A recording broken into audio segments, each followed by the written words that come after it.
Hi there, traders. This is Brad Gilbert with today's trading action. All right, now there's some interesting things happening, and you need to keep an eye on a few things. One is just keep an eye on the bonds, right? If you've got Metastock, if you haven't got this, you probably want to get it.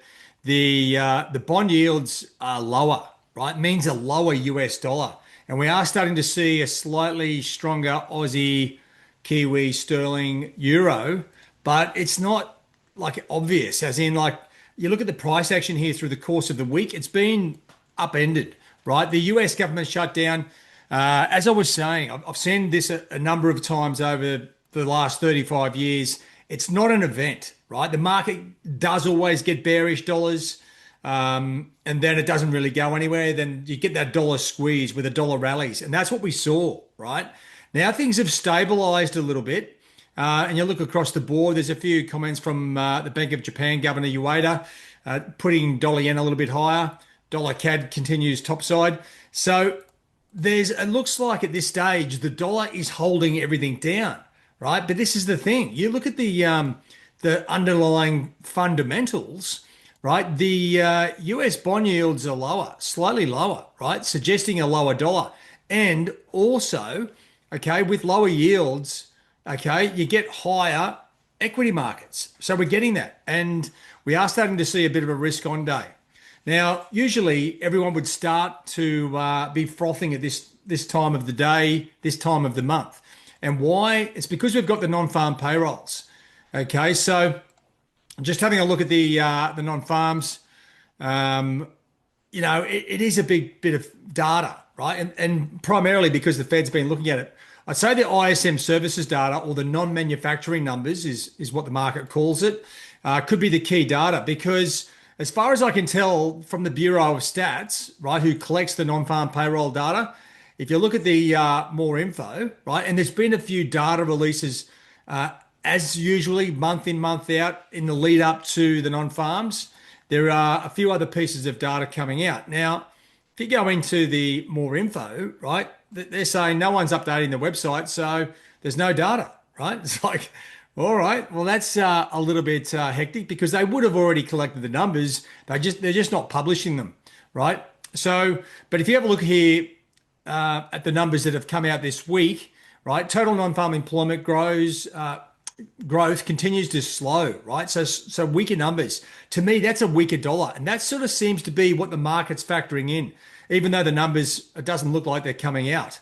All right, so just keep an eye on that as we go forward. It is an interesting development. I think it's time we really start to focus on the non-dollar pairs, right? Because this government shutdown, it creates an opportunity for Trump to do one of his like Trumpisms, right? Shock and awe, sack everyone, then put everyone back on. Like, to me, you're looking at Euro, right? Against the Aussie Sterling CAD going up, against Euro Swiss down, and then you got Sterling CAD, Sterling Swiss, and a couple of the Aussie pairs, right? But get off the dollar, right, and start focusing on the crosses, because that's, I think, where a lot of the action is going to be. And as you can see here, across the major currency pairs, huge amount of uncertainty, right? And that's what the market is looking at. And if you look at the charts, and I haven't updated the trend lines on purpose, this is uncertainty, okay? And there's a lot of uncertainty across the board. Dollar CAD, okay, with oil falling, that looks quite certain. That looks pretty good. So you look at the dollar, I mean, the other currencies against the US dollar, it does look uncertain. So maybe time to switch over and start having a look around Euro, Sterling, Aussie starting to perform, and that's where the cash is, right? Stay out of trouble, stay out of the uncertainties, and follow the certainties is what I'm sort of getting at. So keep an eye on the live signals if you're not familiar with the crosses.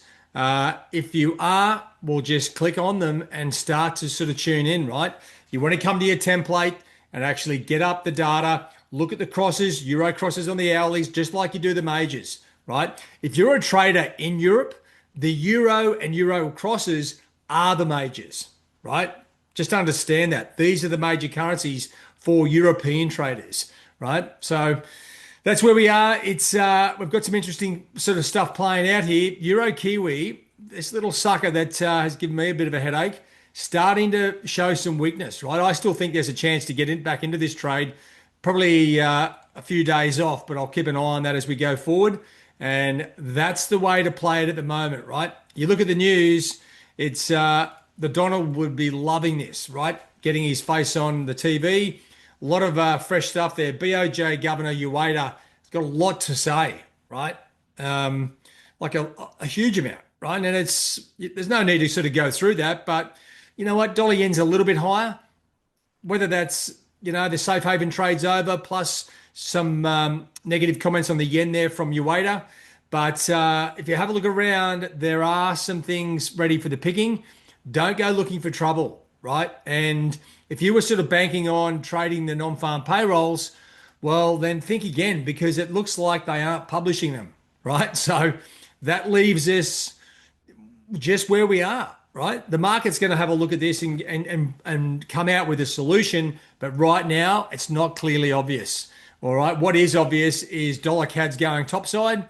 Maybe look at that, right?